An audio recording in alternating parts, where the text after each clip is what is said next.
कैसे ना कैसे कृष्ण को मारा जाए, क्योंकि वो धीरे धीरे बड़ा हो रहा है और आकाशवाणी हुई थी कि तेरा शत्रु कृष्ण होगा। इसलिए कंस के मन में एक ही ताक रहती है कि कैसे ना कैसे कृष्ण को मार दिया जाए। इधर नारद जी ने सोचा, सुखदेव स्वामी कहते कि नारद जी ने विचार किया कि ऐसा नाटक करूं कि भगवान से कंस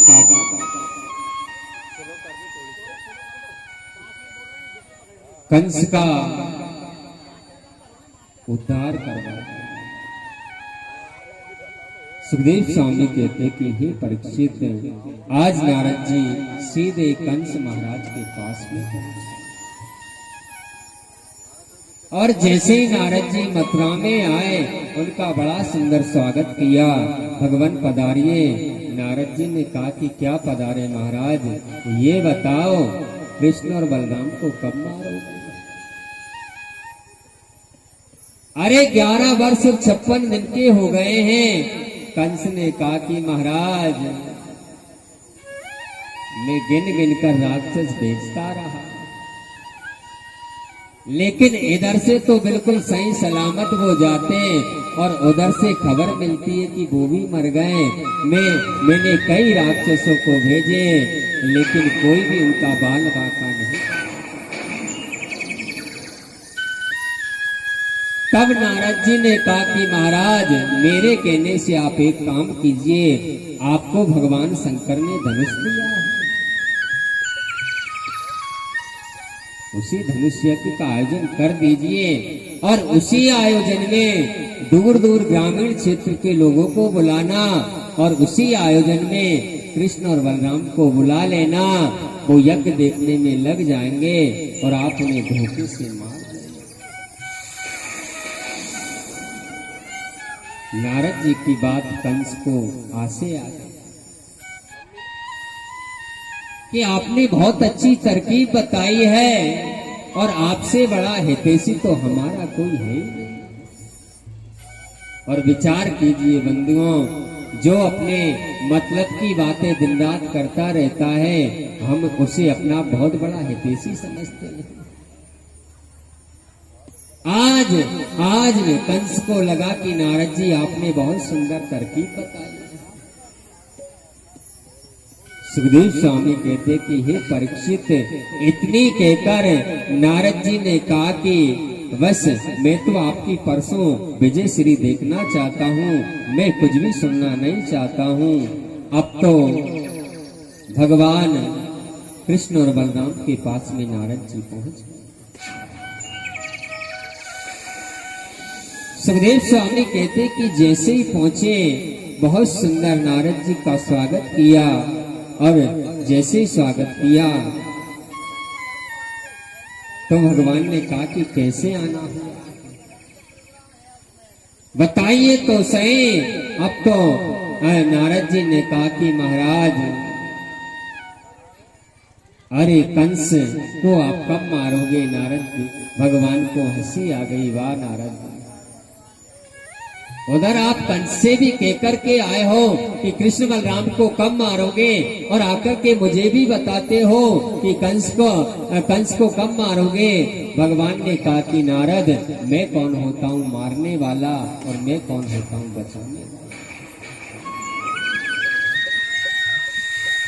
जीव जैसा कर्म करता है फल तो उसे भोगना पड़ता है, लेकिन मुझे ऐसा लगता है कि अब पापी कंस के पाप का घड़ा भर चुका है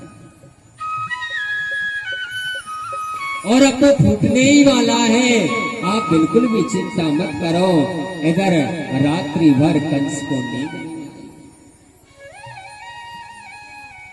रात्रि भर कंस को नींद नहीं आई कि उन्हें लेने के लिए कौन जाए। नारद जी बताकर तो गए हैं, लेकिन उन्हें लेने के लिए कौन जाएगा।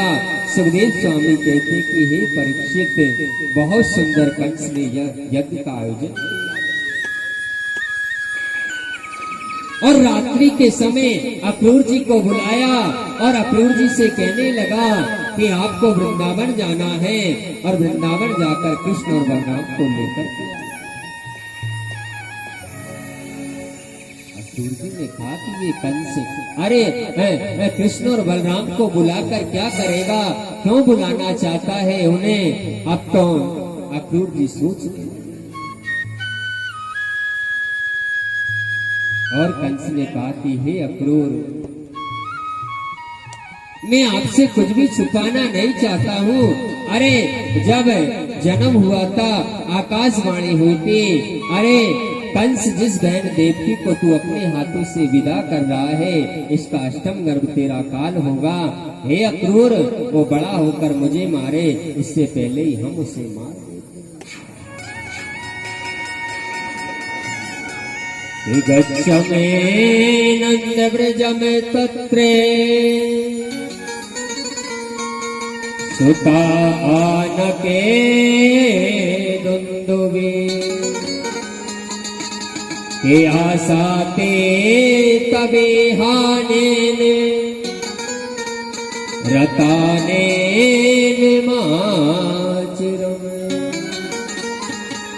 अक्रूर जी सोचने लगा कि अगर मैं कृष्ण बलराम को लेने के लिए नहीं गया तो कहीं ऐसा ना हो इसके मन में दया नहीं है, ये मुझे ही मार देंगे। अब तो रात्रि भर बैठ करके अक्रूर जी सोच,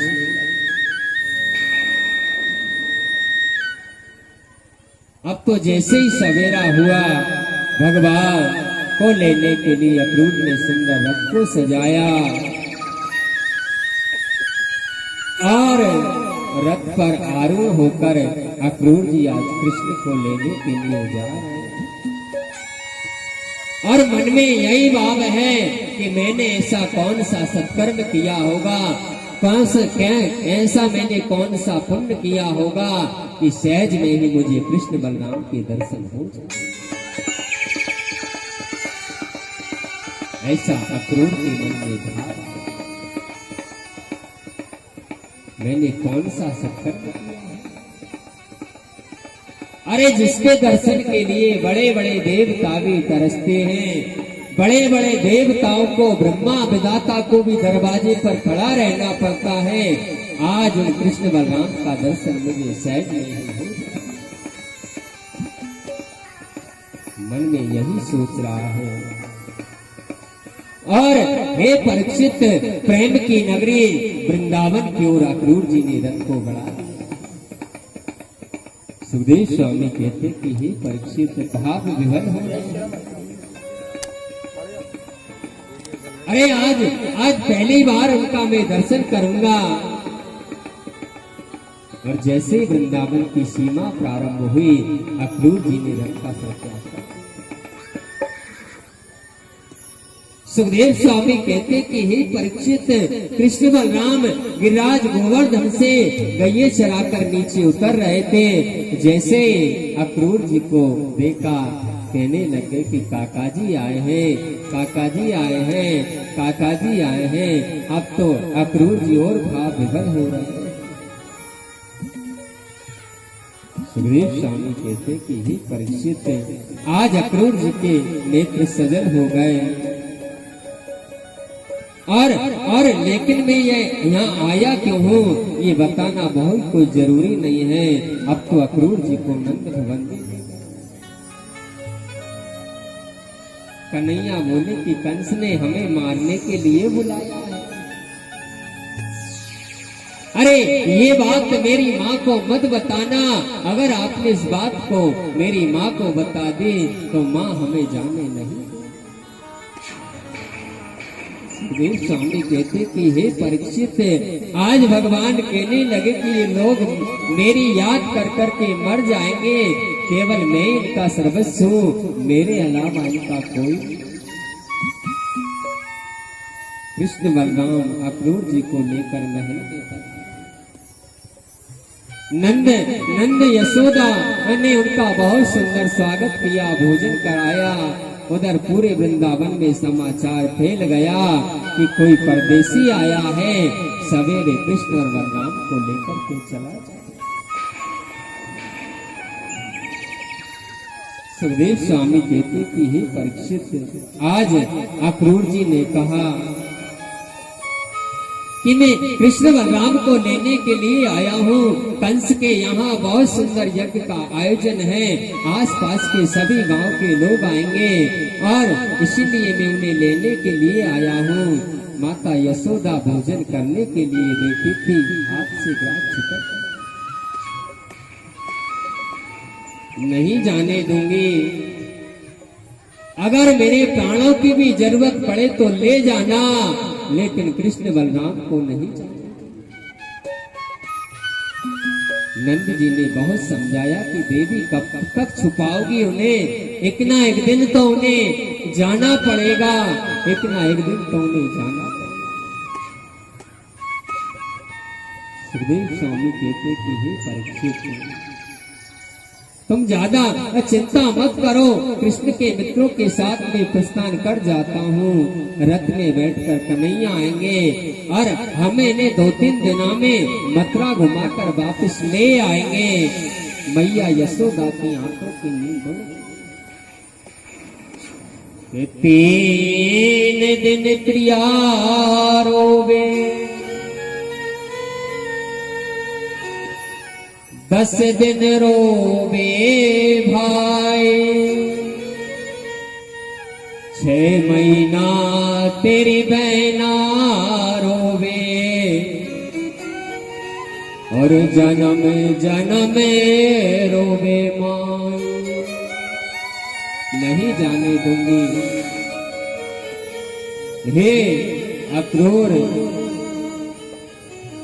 आप प्रयास कितना ही कर लो, लेकिन मेरी दोनों आंखों को मैं अपनी नेत्रों से ओझल नहीं होने दूंगी। नहीं